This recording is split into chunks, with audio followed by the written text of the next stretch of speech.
Hello, everybody, and welcome to RSC Training 40 hours. This will be a little bit shorter since the majority of you have already been on site and are working shifts. And so I am going to try to keep this as simple and as quickly as possible, touching on highlights from my slides. You can follow along with your outlines of each slide. Use a highlighter pen to highlight main points and add notes as you need to. So let's get started.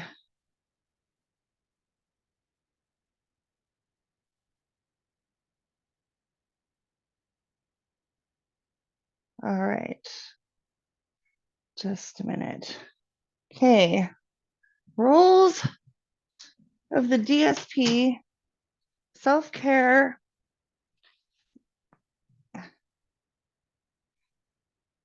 and boundaries.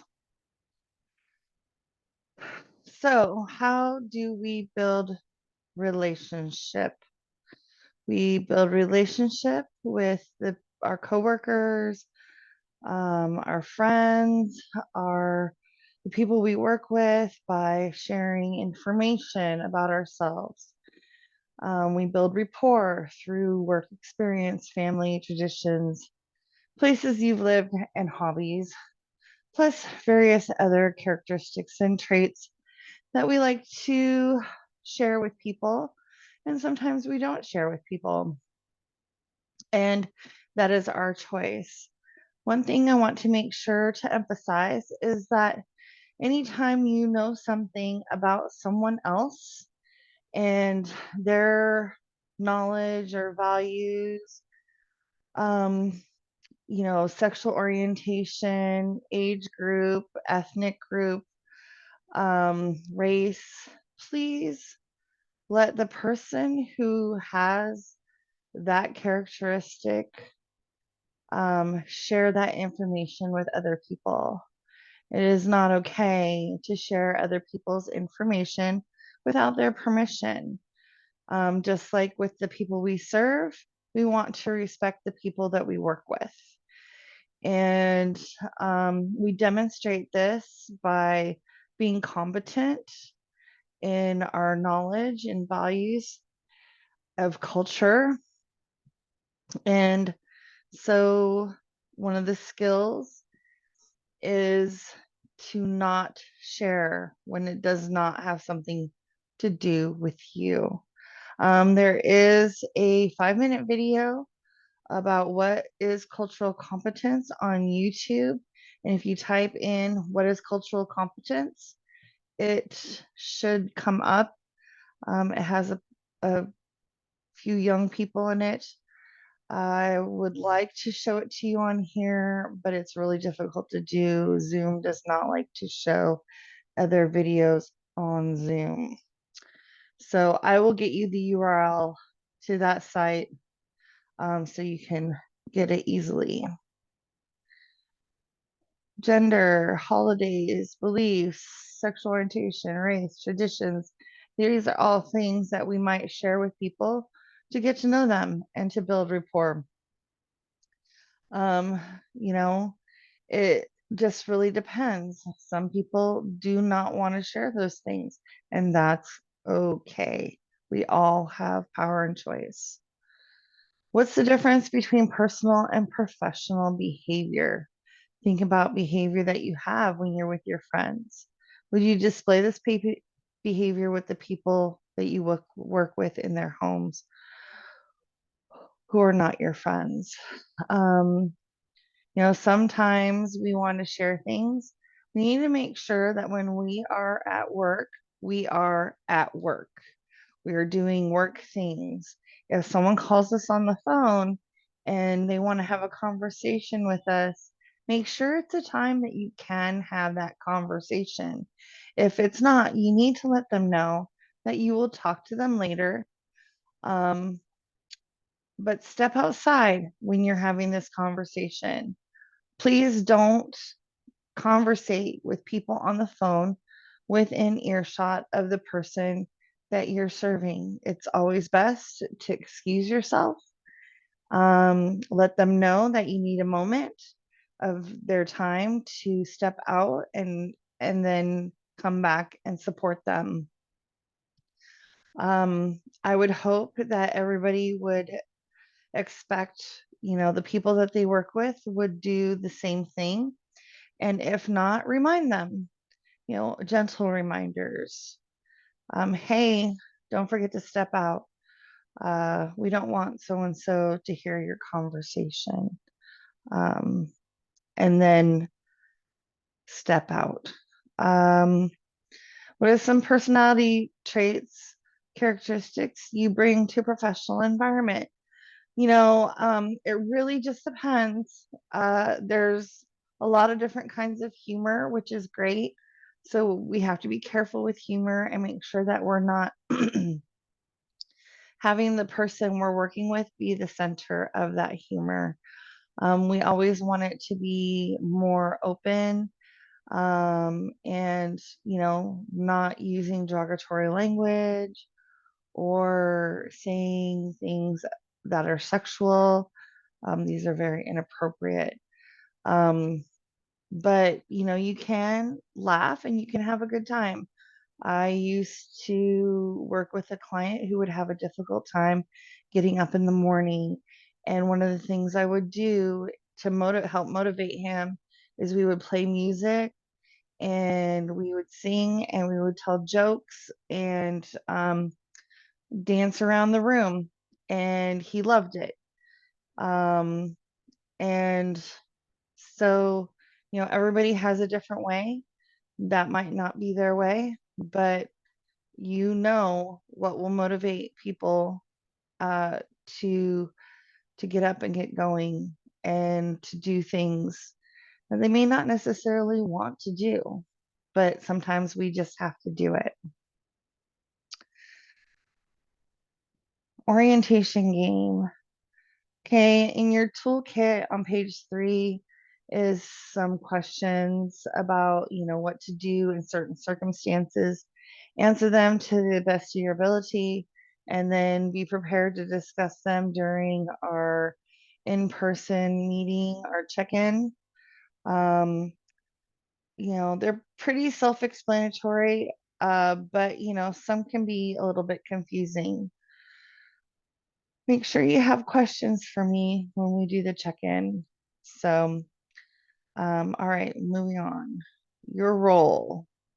So the next slides will be some scenarios for you to review and take some notes on.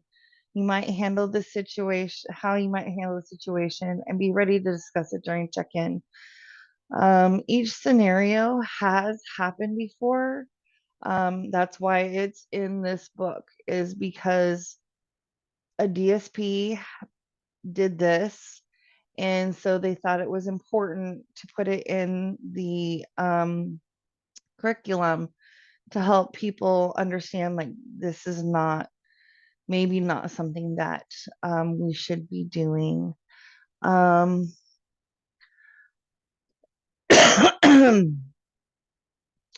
So, yes, look over these scenarios and make some notes, and you have them in your outline. And so hopefully maybe you've already gone through this, but be prepared to talk about it. Also, there are some questions in my questionnaire that pertain to this as well. So your role as a DSP, how can you advocate for the people you serve and maintain professional boundaries? Boundaries is a big deal. We wear many hats. We're a partner, a resource, a teacher, ambassador, advocate, encourager, and provider. So we have to be able to adjust to any given circumstance, depending on the circumstance. As a partner, we might have to partner with the person we're supporting to help them understand, that even though they don't want to do hygiene and take a shower, it is in their best interest. So there's this saying, you can lead a horse to water, but you can't make him drink it. The added to that is that we can show the horse how it will help them to feel good, to feel better, or that maybe they really do need it, they just don't know. And so with the people that we support, they are can be resistant to certain things. And it is our job to help them see how performing certain health and safety measures um, will support them to be safe. We're a resource, looking up places for people to go, a teacher, help people learn new skills, ambassador. We might have to speak up really loudly to our supervisor to make sure that their needs are met. And an advocate, being a part of the community and advocating for the person you serve for their rights. And a lot of times that will happen in a medical setting. And it could be in the community too. You know, members of the community may not understand um, or don't have all the information um, when it comes to certain kinds of disabilities. And we will have to advocate for the person we're serving so that they can be treated with respect and kindness, an encourager and a provider. We'll provide them with necessary health and safety needs, um, first aid, provide them with making sure they get their groceries and doctor's appointments and eye appointments and various other things. We have a lot of hats. We also work in a team, and we don't just work in a team that consists of evergreen supported living team members. We also work in a team with people in the community, like doctors. We work in a team in the community like DDA. We work with DDA and team members there. We work, maybe we work with vocational coordinators and or church members. Um, so we work in a variety of teams to ensure that the person we're working with lives a very large, loving life and it is balanced with their power and choice.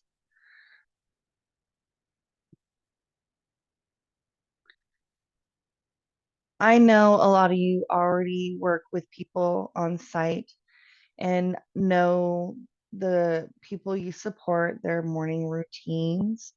And just, I'm not going to go over this too much because I'm fairly certain you're all capable of knowing and understanding the needs of the people that you serve and that you always keep them at the very front of your thoughts and actions. And that is person centered thinking. Um, I've met quite a few of the DSPs at Evergreen, and I just have to say that I really appreciate all the hard work you do. And you all, from what I can see, have uh, have the person you're supporting at the front of your thoughts and your actions. And I just think it's wonderful when I see everybody in action working together. Um, First impressions, what kind of clothing or attire should be worn in our work setting? We're modeling um, our ourselves for the people we serve. And so we need to make sure that our clothing does not have derogatory language or questionable visual imagery. Um, and, if someone is coming to work with clothing that maybe is not um, uh, appropriate for our setting, then, I would talk to your supervisor and let them know that, maybe someone needs to talk to this person, um, because it can really take away from the supports that are needed for the people we serve. And um, we want to make sure that everybody is all on the same page when it comes to our clothing and our attire worn at work. Stress from work. What we do is mentally, psychologically, physically, and emotionally draining sometimes, depending on what the client is going through.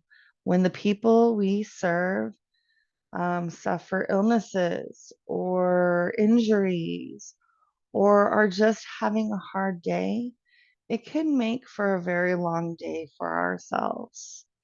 And it's okay to feel a type of way about that, but it's how we handle it and how we cope with it that really makes the difference. We don't want to have somebody we're working with, who has some behavioral challenges, yelling and screaming, and then have the staff person burst out at them, yelling and screaming back. We want to be able to handle those situations with some grace and poise. So, making sure that you're taking care of yourself when you're at home is so important. Burnout is a real issue, and empathy fatigue. Empathy fatigue is where you've exhausted your ability to be able to empathize with the person you're supporting.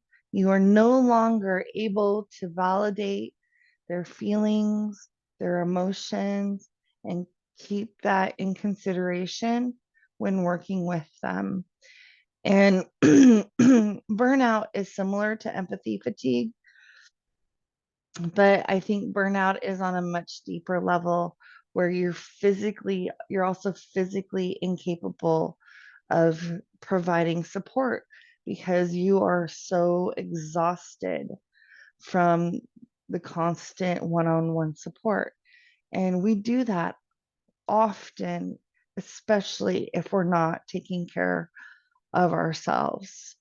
Um, stressed person can look like they're angry all the time, or they're isolating themselves, or they're depressed, or they have anxiety. They might be coming late to work. They might be missing a lot of work. And so they might not be coming to work at all. Um, so there's various behaviors. Some people might get snippy.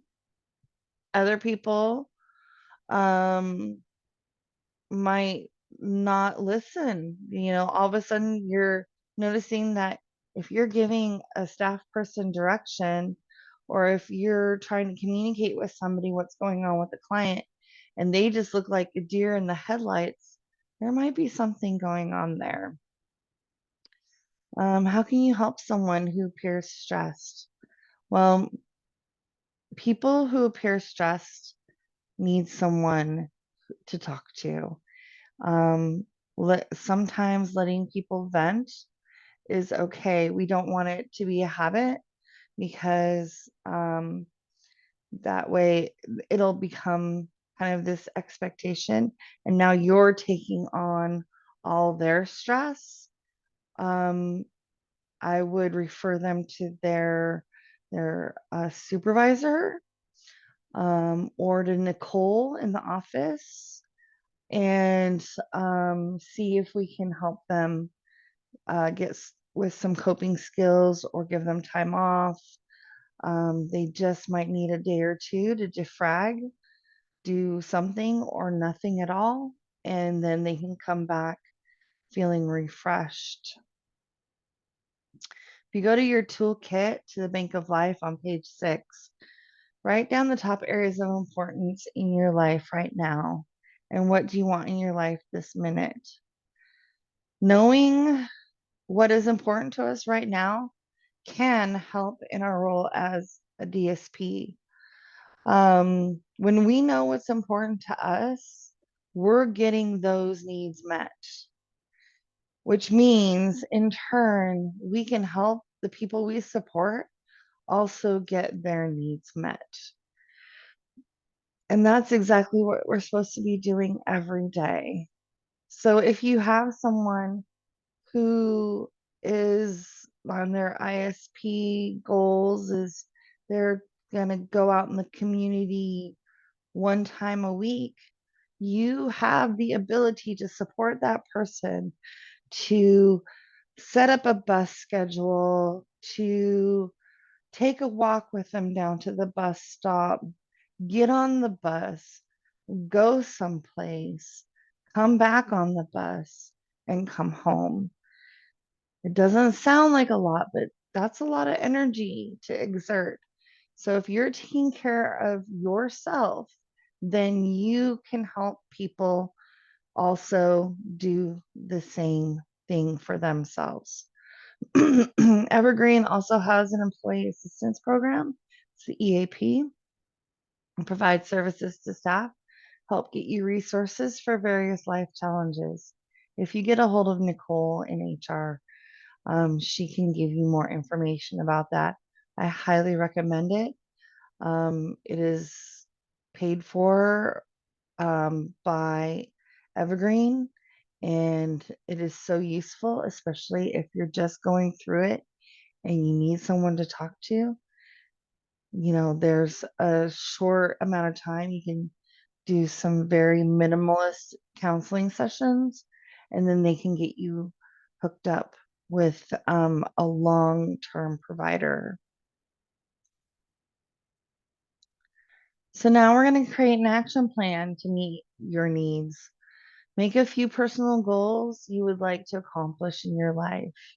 For example, I'll spend 1 hour, one time a week, painting for 3 months. Make sure that this goal that you're going to set for yourself is attainable. I will go to the gym for 30 minutes 3 times a week for 2 months.